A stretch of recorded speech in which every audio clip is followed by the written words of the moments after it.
Ito kaya. Anak. Anak. Tawag ka ni nanay, oh. Wala ka nagsasabat sa akin, ha? Anak. Ano kasi na? Kasi nag-review kami sa classmates ko dito sa group chat. Wala lang anak, nagsabi lang ko dyan kasi ito lang dyan isa eh. Wala dang tatay mo.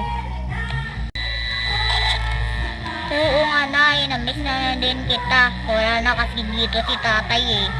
So paano na lang ako na lang dito isa. Wala ako upod. Wala dito si tatay eh. Wala na, umalis na siya. O sige anak ha, paalam ka dyan. O, kasi wala naman dyan ang kapitbahay natin sa Aling Kaling.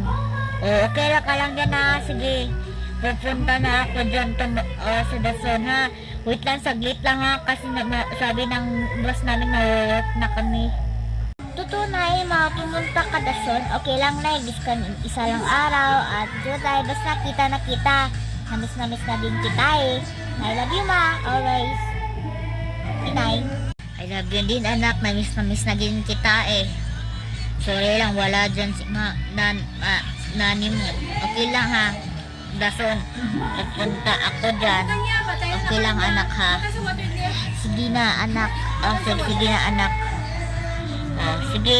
Uwap na si nani. Sige.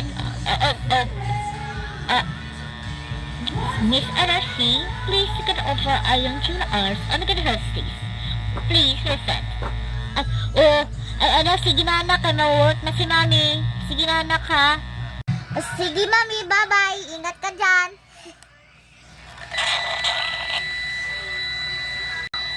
Ha? Tawagin ka di si tatay. Saan ba to si tatay? Dito. Eto, tatay! Namiss na kita! Asan ka na? Tatay! Nagtawag dito si nanay kanina. Namiss na din ako. Ikaw din. Kasi wala ka dito. Ako lang isa. Wala din ang kapitbahay natin si Aling Kahit.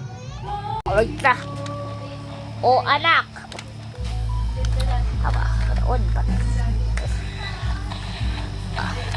O anak! Sorry, wala na sa batangin na. Musta ka na din? Namiss na rin kita. O sobra. O sorry lang, binabaya kita ha. O sige. O sige anak, papatay ko na. Busy ko ha. Sige. Busy ko talaga anak. Opo tayo, bye bye.